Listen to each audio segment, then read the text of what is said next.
Get comfortable. Close your eyes. Tonight, we are going somewhere darker than Egypt, darker than space. We are going into the oldest fear humanity has ever carried. The fear that the dead do not always stay dead. These are not fairy tales. These are stories that terrified entire villages, that drove communities to dig up their own neighbors, that kept priests and doctors arguing for centuries. Make yourself comfortable, and whatever you do, don't look at the window. Let's begin. Chapter 1: The Origin. The vampire is one of the oldest monsters in human history. Not the vampire of Hollywood, not the elegant figure in a black cape with slicked hair and a foreign accent. Something older, something rawer, something born not from imagination, but from genuine terror of what happens after death. The word vampire itself is relatively recent. It entered Western European languages in the early 18th century. But the creature it describes is ancient. Ancient Mesopotamian texts describe demons called the Ekimu, spirits of the unburied dead who wandered the earth drinking the blood and life force of the living. Ancient Sumerian mythology speaks of Lilitu, a female demon who preyed on sleeping men and drank their blood. She is possibly the origin of Lilith, one of the most enduring dark figures in religious mythology. Ancient Chinese folklore has the Jiangshi, a reanimated corpse that absorbs the life essence of victims through their breath. Ancient Indian texts describe the Vitala, a spirit that inhabits corpses and terrorizes the living at night. Almost every culture on Earth, independently, without contact with each other, developed some version of the same creature, the blood-drinking dead. Why? The answer may lie in the nature of death itself.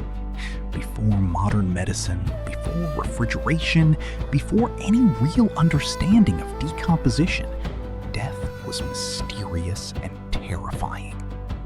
Bodies behaved in ways that seemed impossible to explain. A corpse buried 1 week might look startlingly lifelike when accidentally exhumed, bloated, flushed, with blood at the lips, hair and nails that seem to have grown. We know today that these are normal stages of decomposition, but to a medieval peasant standing over an open grave, it looked like something else entirely.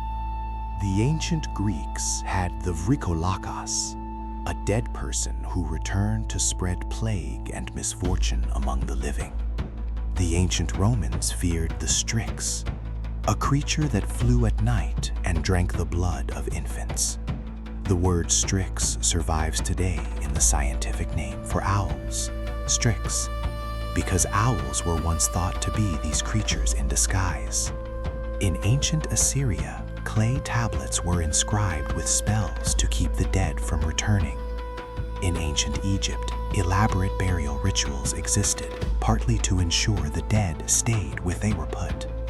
Even the pyramids, those monuments to eternal life, were sealed with extraordinary care, not just to protect the dead, but perhaps to protect the living from them.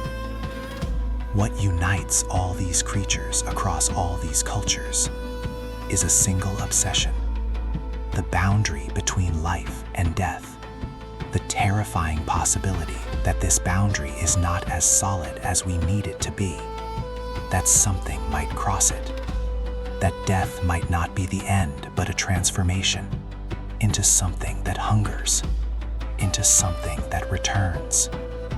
The vampire was never really about blood. It was always about our deepest fear, that the darkness on the other side of death is not empty.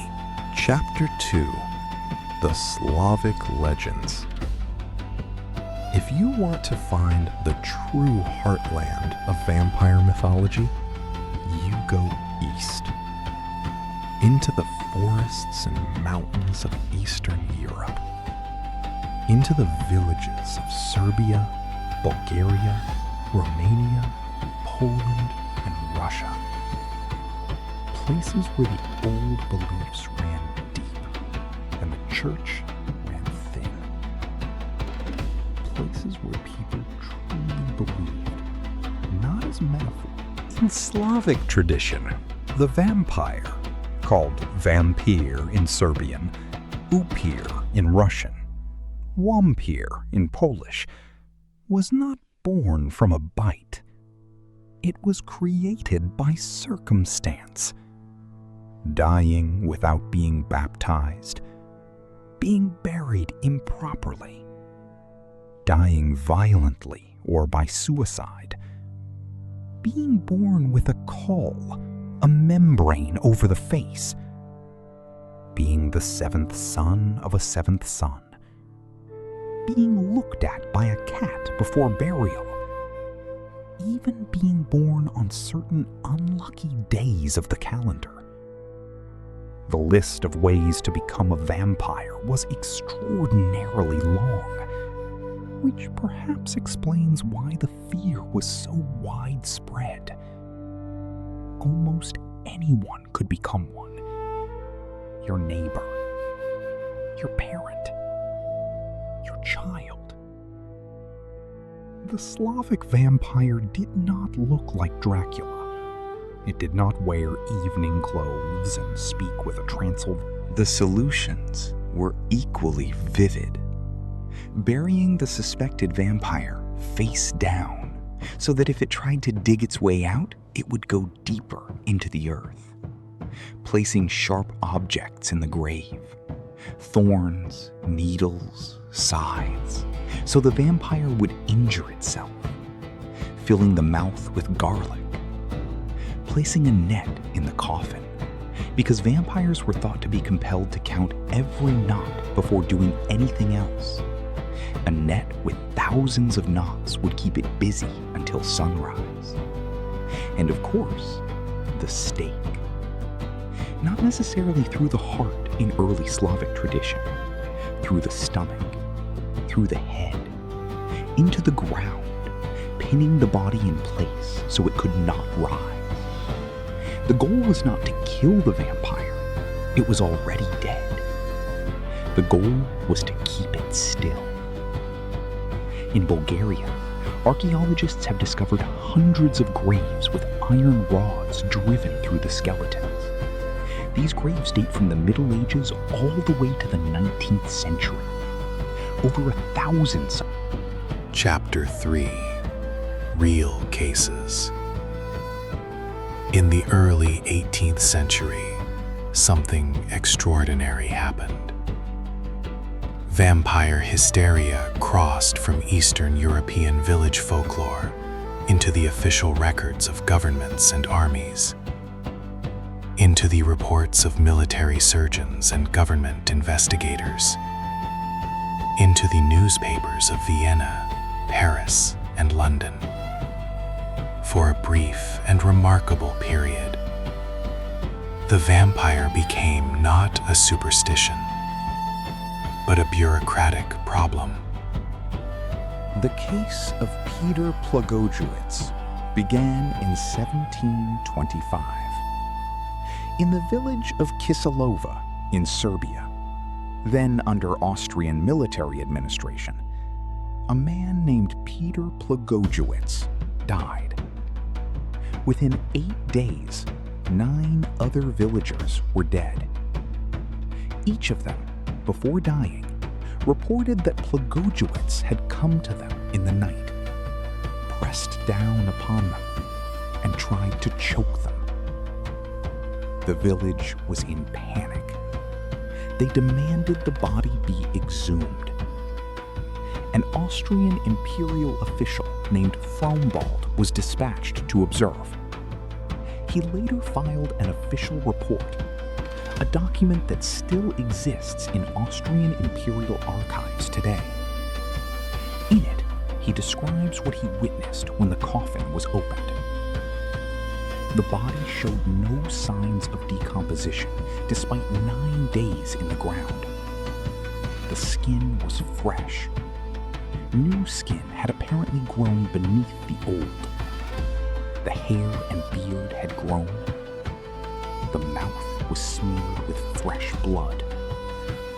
Frombald noted all of this with evident unease. A rational man of the Enlightenment, confronting something his education had not prepared him for. The villagers immediately drove a stake through the body. Blood poured from the wound and from the mouth, ears, and nose. The body was then burned. The deaths stopped. Frombald's report does not conclude that Plagojewicz was a vampire. It simply describes what he saw. And what he saw, he could not explain. The case of Arnold Pole was even more sensational. In 1727, in the Serbian village of Medveja, a former soldier named Arnold Pole died after falling from a hay wagon. Before his death, he had told neighbors something disturbing. During his military service in Greece, he had been visited by a vampire. He believed he had been infected. He had taken countermeasures, eating soil from the vampire's grave and rubbing himself with its blood, which was the local remedy. But apparently, it had not worked. Within weeks of his death, 4 neighbors died. All reported being visited by Pole at night. The bodies were exhumed. Military surgeons conducted formal examinations. Their official report, signed by multiple officers and submitted to the imperial government in Vienna, described fresh blood in the hearts of the corpses, bodies that had not decomposed, limbs that moved when touched. The report was published in newspapers across Europe. It caused a sensation. Philosophers argued about it. Theologians debated it. The French writer Voltaire mentioned it sardonically. And a young Irish writer named Bram Stoker, who would not be born for another 140 years, was part of a literary tradition that this very report helped to create. Modern scientists have revisited these cases with everything we know today. The explanations are rational and well documented. Decomposition is highly variable. Soil conditions, temperature, and individual body chemistry can dramatically affect how quickly or slowly a corpse breaks down. Blood pooling after death can make a body appear flushed. Gas produced by decomposition can force blood and fluid from the mouth, appearing to a frightened observer with a torch like fresh blood. Hair and nails do not actually grow after death, but the skin retracts as it dries, making them appear longer. All of this is now understood. In 1725, it was not. And in the darkness of a Serbian churchyard at midnight, with a torch, a shovel, and a community terrified of losing more of its members, the rational explanation was not the one that came to mind. It never is. Late at night, when the fear is real and the grave is open. Chapter 4. Vlad the Impaler. There is a man behind the myth. Behind the cape, the fangs, the castle on the hill.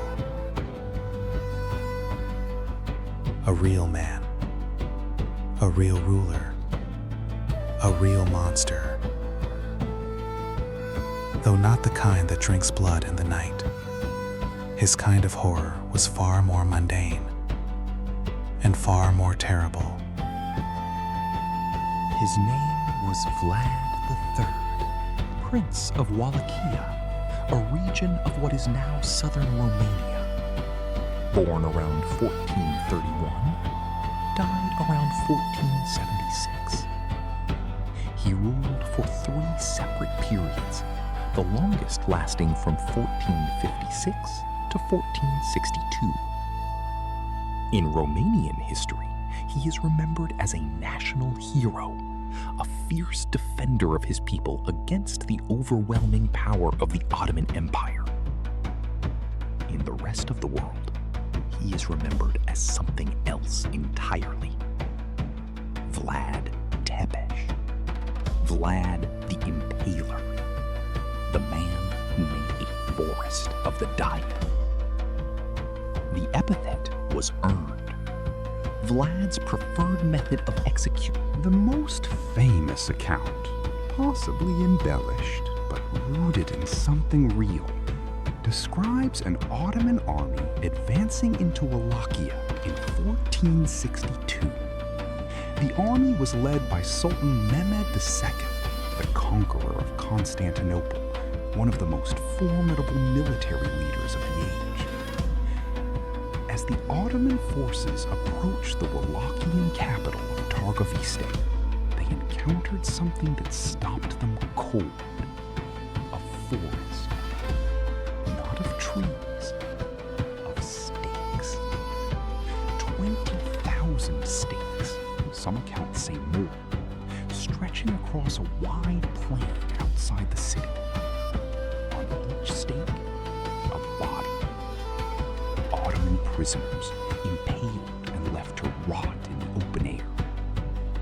The stench was overwhelming miles away. Birds circled in their thousands. Mehmed II, a man who had seen every horror of medieval warfare, reportedly turned his army around. He could not take the city from a man capable of this. The forest of the impaled was itself a weapon, a psychological weapon of extraordinary power, and it worked. Vlad's connection to the vampire legend is partly Bram Stoker's invention and partly historical accident. Stoker borrowed the name Dracula, which was Vlad's family name, meaning son of the dragon or son of the devil, depending on translation, for his fictional vampire count. He set the story in Transylvania, though Vlad actually ruled Wallachia, not Transylvania.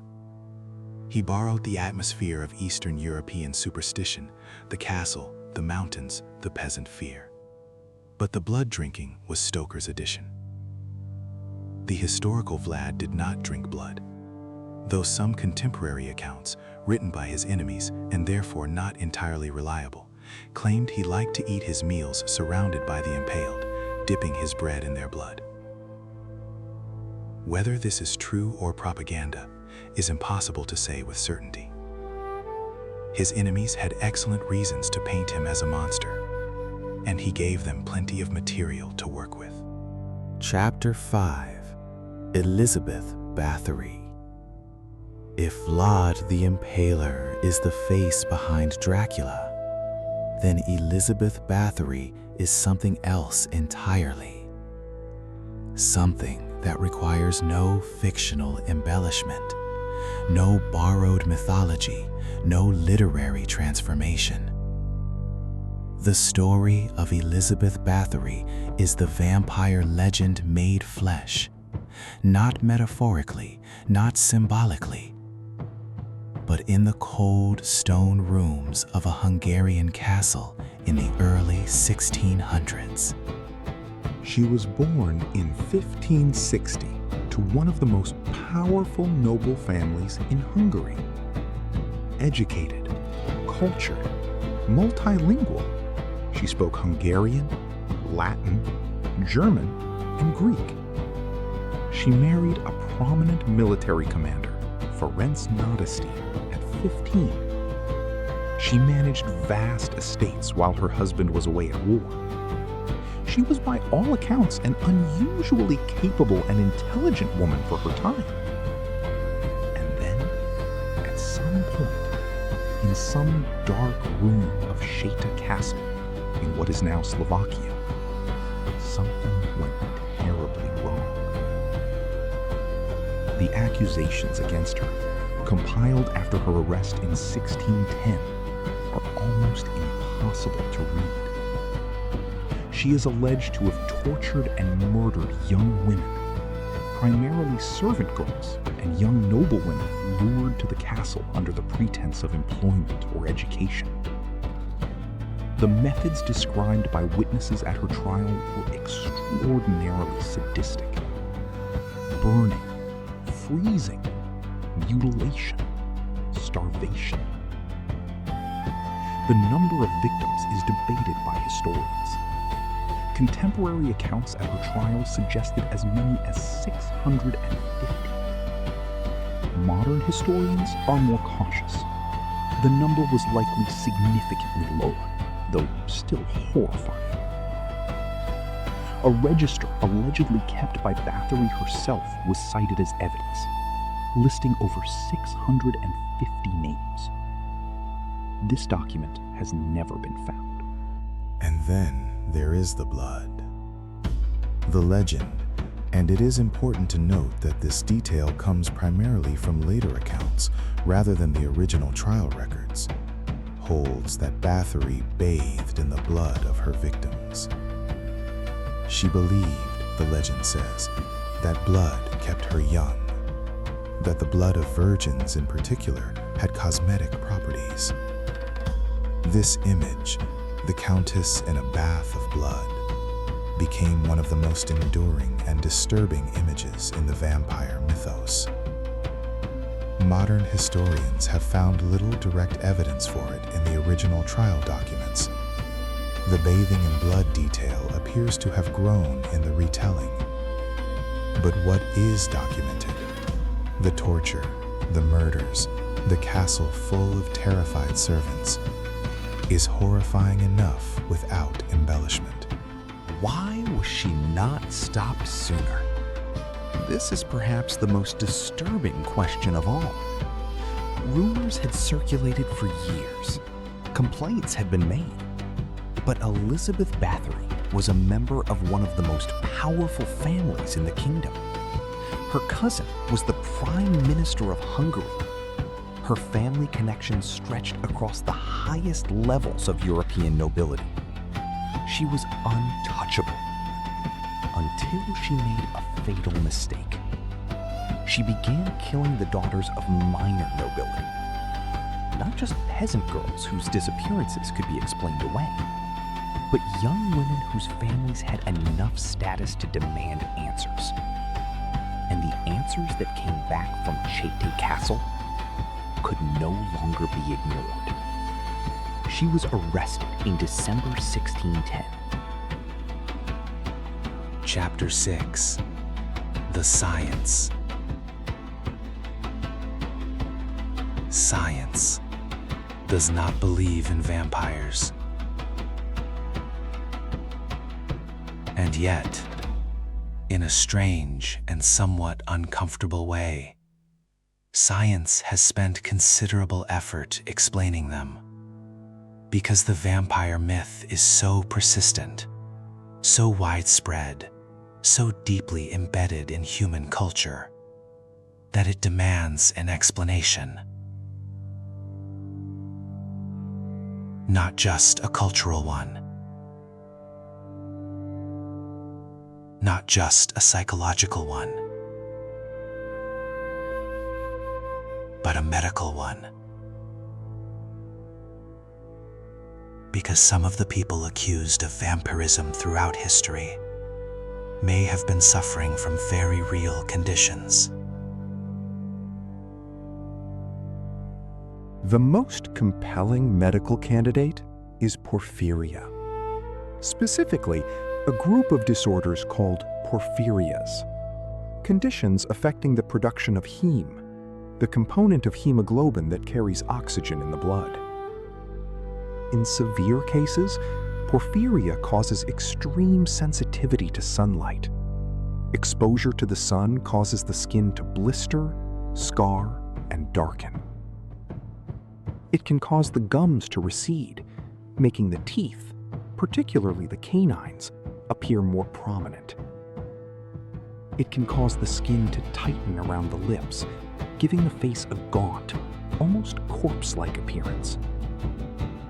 Some forms cause neurological symptoms, confusion, agitation, episodes of apparent madness. In severe historical cases, patients would have been forced to stay indoors during daylight hours. They would have looked unusual, almost inhuman. They might have been thought to be something other than entirely alive. The theory that porphyria explains the vampire legend was popularized in the 1980s, and while it has been criticized by medical historians as oversimplified, the parallels are striking enough to linger in the imagination. Rabies has also been proposed as a partial explanation. The neurologist Juan Gomez Alonso published a detailed analysis in 1998 arguing that rabies may have contributed to vampire panics in 18th century Europe. Rabies causes hypersensitivity to light and mirrors, which maps onto the vampire's aversion to sunlight and its lack of affection. It causes disturbed sleep patterns, victims becoming active at night. It causes hypersexuality and aggression.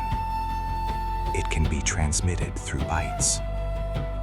And critically, in the 18th century, rabies outbreaks among wolves and dogs were common in Eastern Europe, the same regions where vampire panics were most intense, the same periods.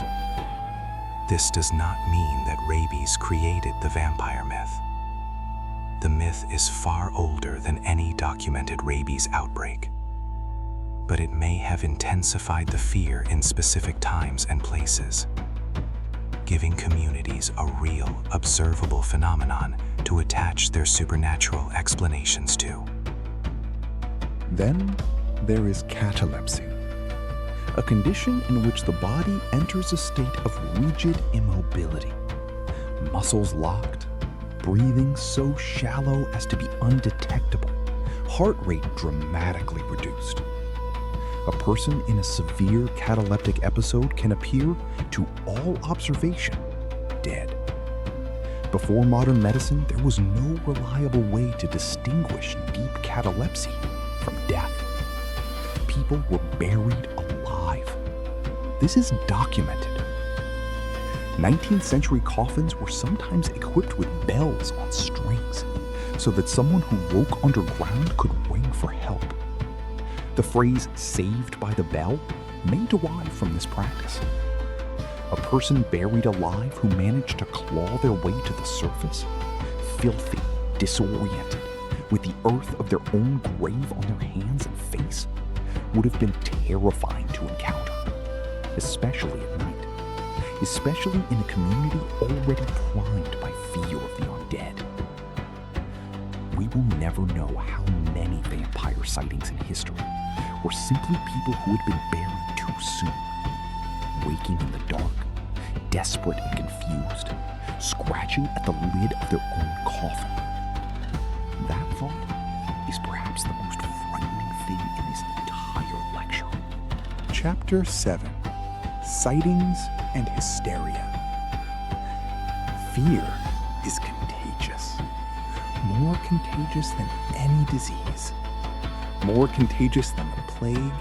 More contagious than influenza. More contagious than any pathogen science has ever cataloged. Fear spreads through a community like fire through dry grass, invisibly, unstoppably, consuming everything in its path. And nowhere was this more devastatingly demonstrated than in the vampire panics of 18th and 19th century Europe.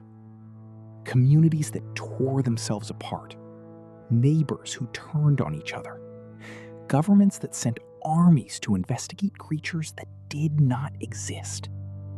Or did they? The New England vampire panic of the 19th century is perhaps the least known and most surprising chapter in vampire history. Not Eastern Europe, not the forests of Transylvania or the mountains of Serbia. New England, Connecticut, Rhode Island, Vermont. rational, Puritan, deeply Protestant communities. Communities that prided themselves on their distance from old world superstition. And yet, between approximately 1800 and 1900, dozens of families in rural New England exhumed their dead, removed hearts and livers, burned them, and had the sick members of their families inhale the smoke or consume the ashes. This was not a fringe practice. It was documented in newspapers, in town records, in letters. It was discussed openly. It was defended as practical medicine.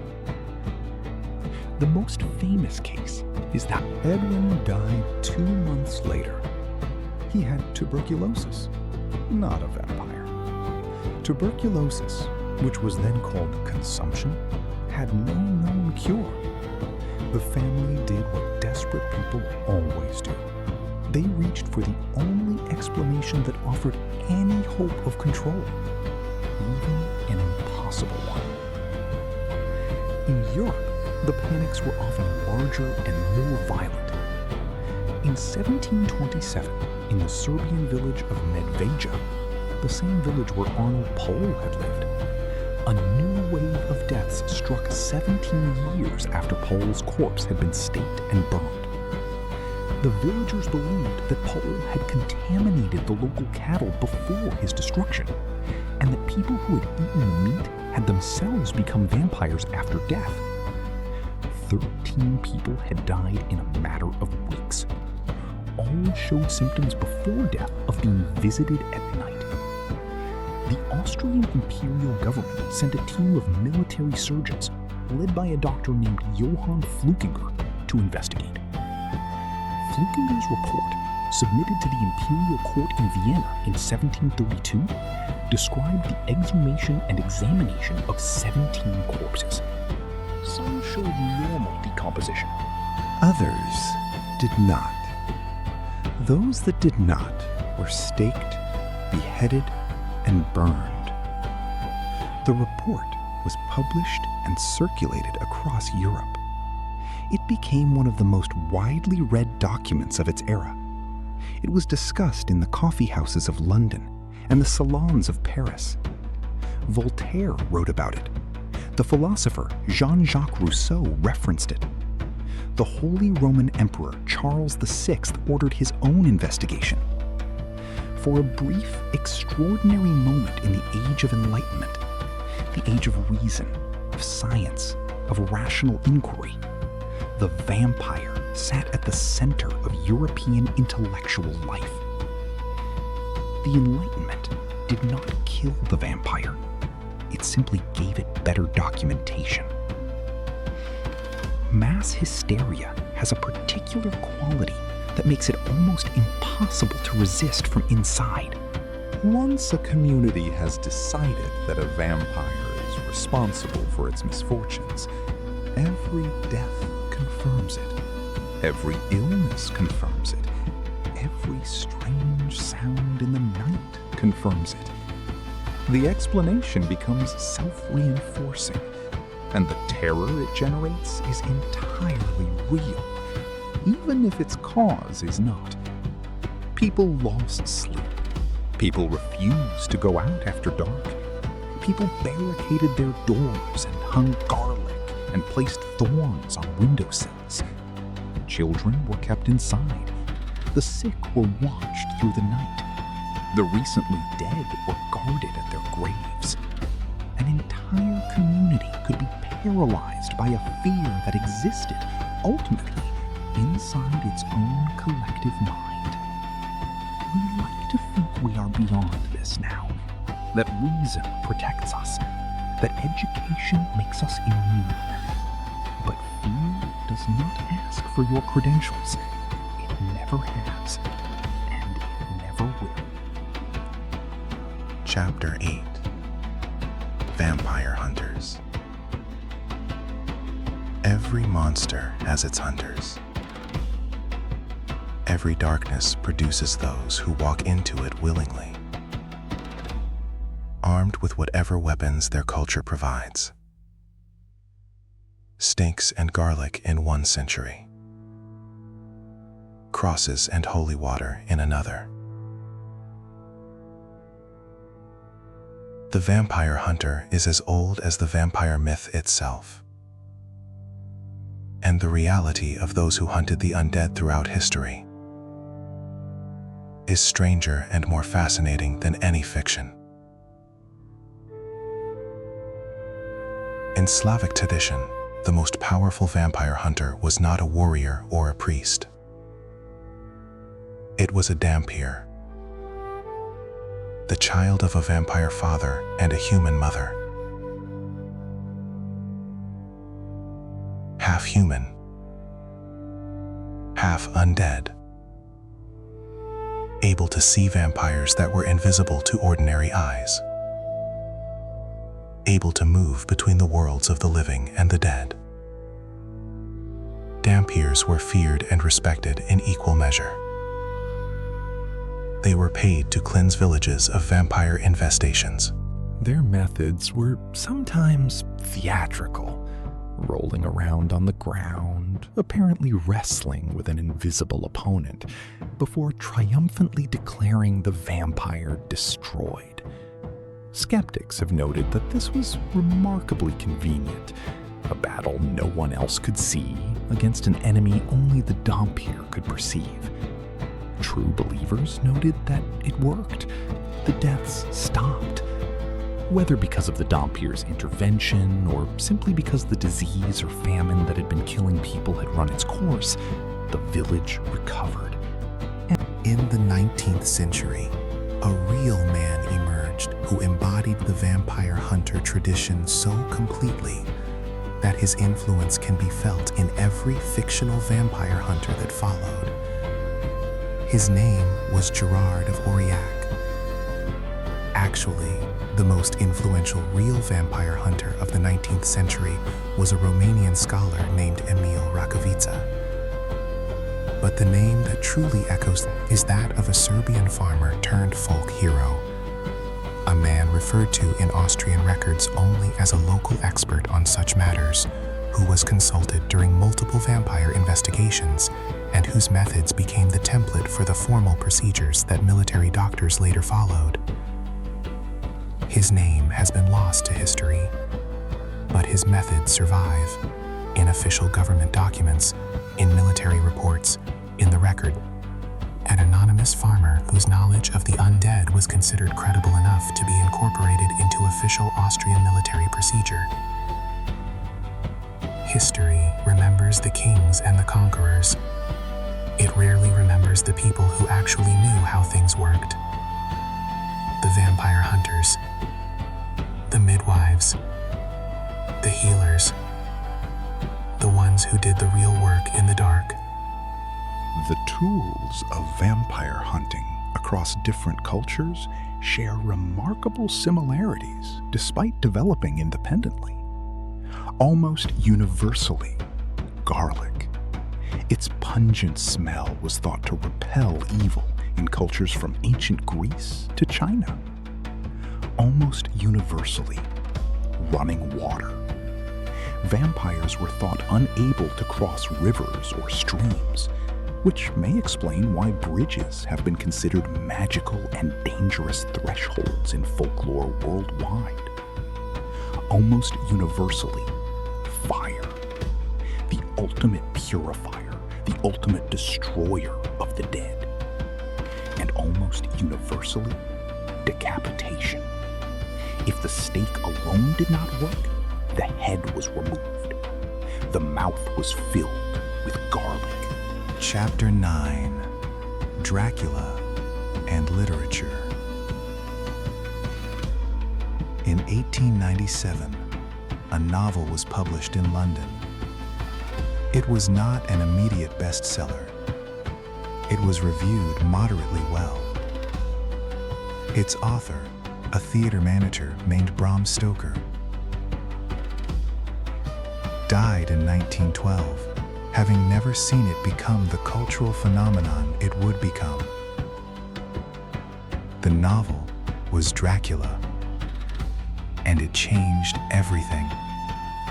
Not just vampire fiction, not just horror literature, but the way the entire Western world imagined evil, desire, death,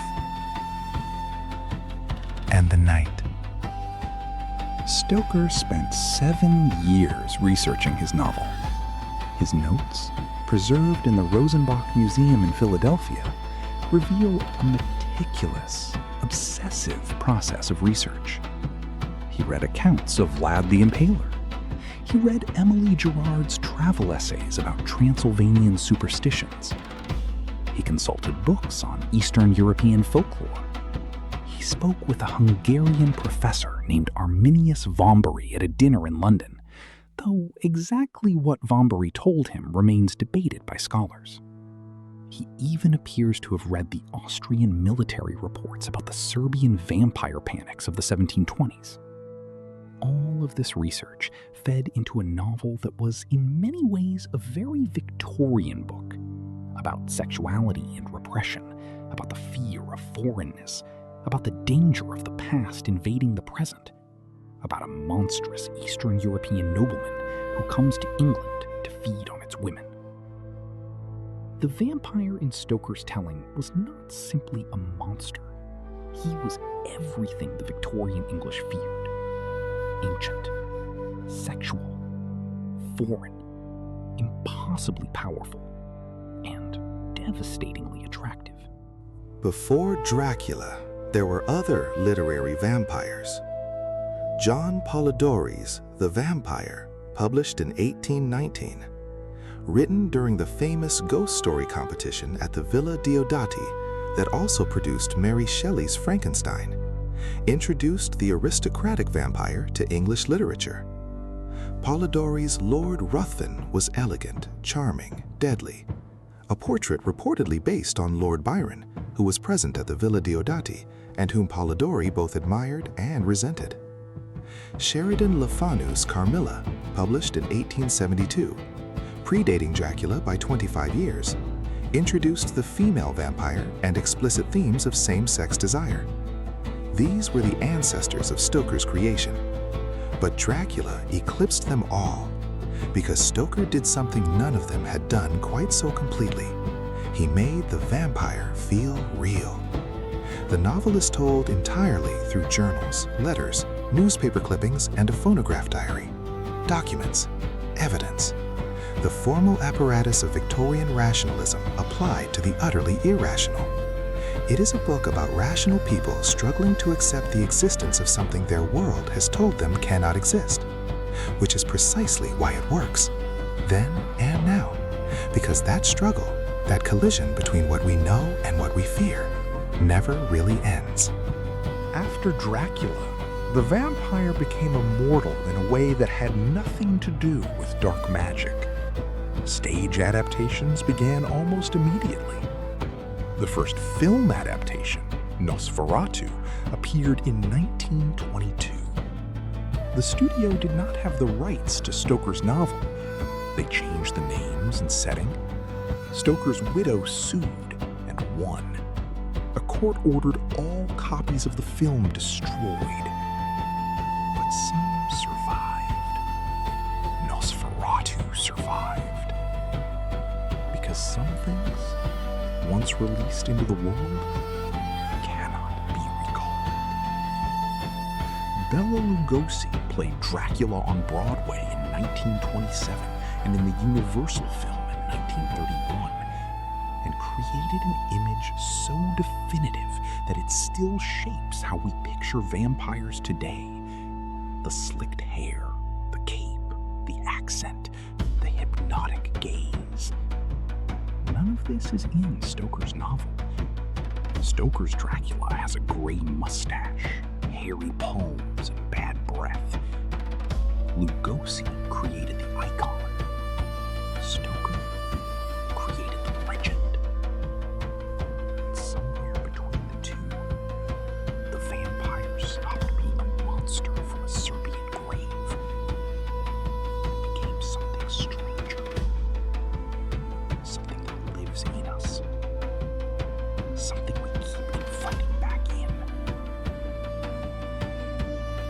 Chapter 10: Modern Vampires.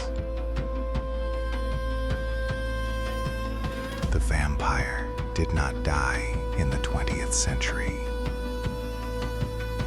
It evolved, as it always has,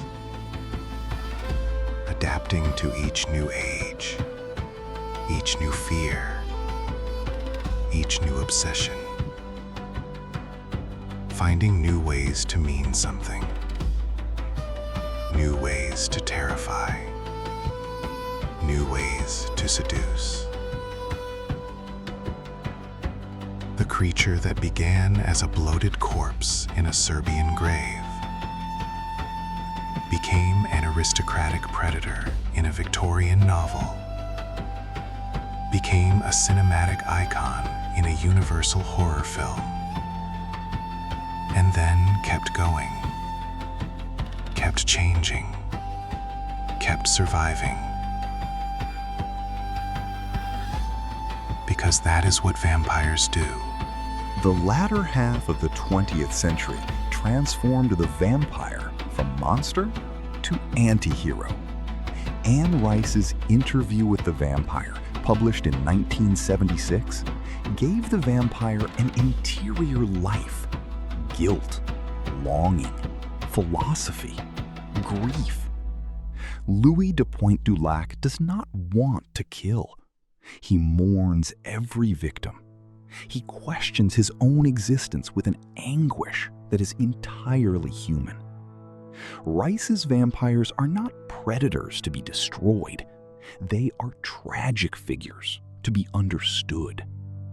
This shift from monster to melancholy immortal opened a door that has never since been closed.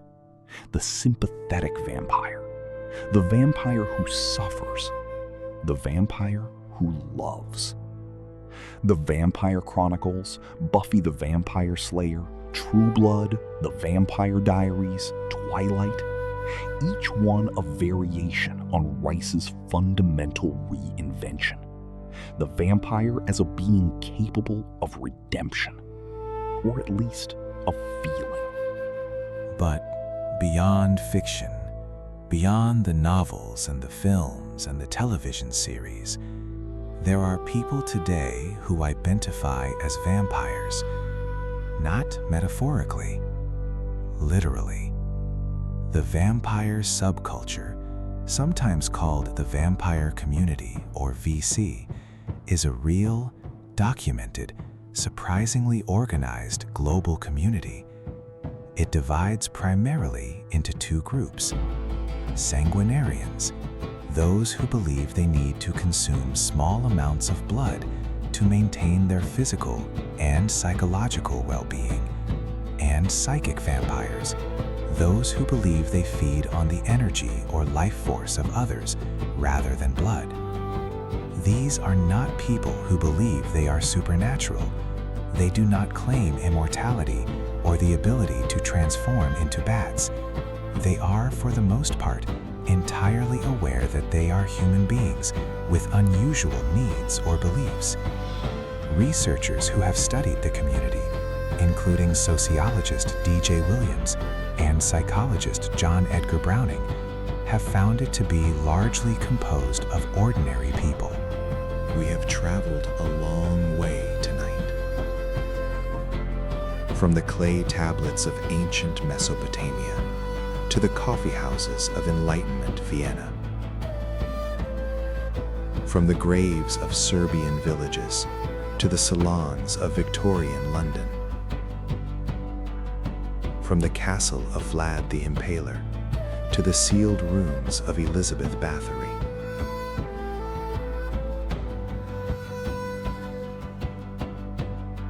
From the terrified farmers of New England who burned the hearts of their dead,